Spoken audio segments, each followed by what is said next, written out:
तो गायनाकोलॉजिस्ट किस तरह से एक कॉस्मेटिक सर्जन हो सकती है? चाइल्ड बर्थ के बाद बहुत सारे इश्यूज आते हैं, फीमेल पूरी बॉडी में चेंजेस आ रहे होते हैं। मैंने ये बताया कि उसको हम देख रहे इस तरह से होते हैं कि ये एस्थेटिकली चेंज है, लेकिन एक खातून से पूछे कि वो जब अपने आप को देखती है तो हर खातून आने वाली, मेरा ख्याल है कि 100% ऑफ द फीमेल्स जो मेरे पास आती हैं वो ये कहीं ना कहीं किसी ना किसी फॉर्म में शिकायत कर रही होती हैं कि हमारी बॉडी वैसी नहीं रही जैसी बच्चे से पहले थी या बच्चों की पैदाइश से पहले थी।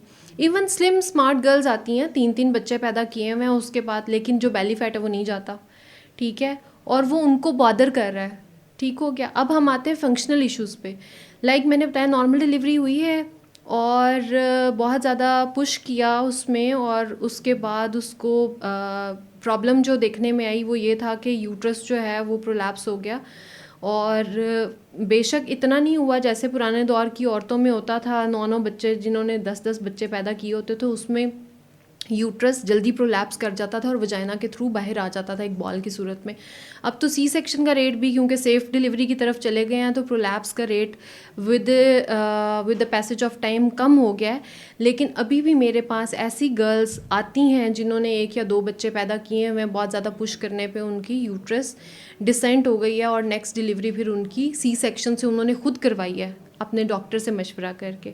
मेरे फ्रेंड सर्कल में बहुत सारे ऐसे लोग हैं, मेरे इर्द गिर्द बहुत जानने वाले ऐसे लोग हैं, और मेरे पास अपने पेशेंट्स इस तरह के हैं जिनके अंदर ये मसले हैं। सेकेंडली, यूरिनरी लीकेज, ये एक ऐसा टॉपिक है जिसको वो बेचारी खुद शर्म के मारे भी घर में किसी से शेयर नहीं कर रही होती, लेकिन आके कंप्लेन क्या होती है कि मैं किसी के पास बैठ नहीं सकती, मेरे पास से स्मेल आती है।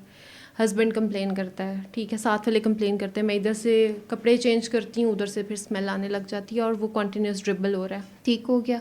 फिर कॉफिंग के साथ वो कहीं बैठी हुई है, वो पार्टी में है या फैमिली गैदरिंग में, वो हंस नहीं सकती, ठीक है, वो अपने दबा के बैठी हुई है, यूँ बैठी हुई है ताकि जो है उसका यूरिन लीक ना हो जाए, ठीक है, इसको स्ट्रेस इनकॉन्टिनेंस बोलते हैं। या ओवरफ्लो हो रहा है, ड्रिबल होता जा रहा है, वो उसको पता ही नहीं चला और अच्छा, उसकी इसका सेंस। इसका ट्रीटमेंट है?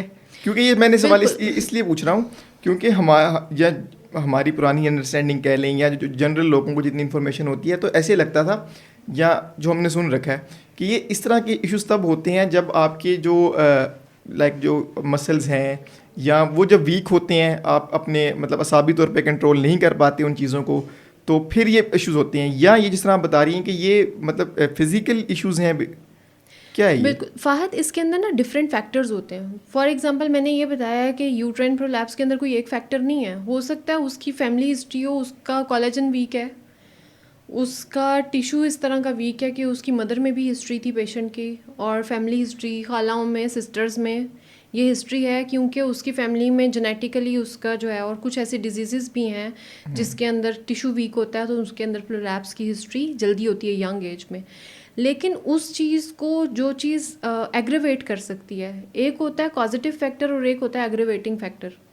कोई ऐसा फैक्टर हो जो जिसने उसको मज़ीद पुश दे दिया, ठीक हो गया, तो सब में तो नहीं है ना, जिसके अंदर वो हिस्ट्री है कोई, या क्रॉनिक कॉन्स्टिपेशन किसी में रही है।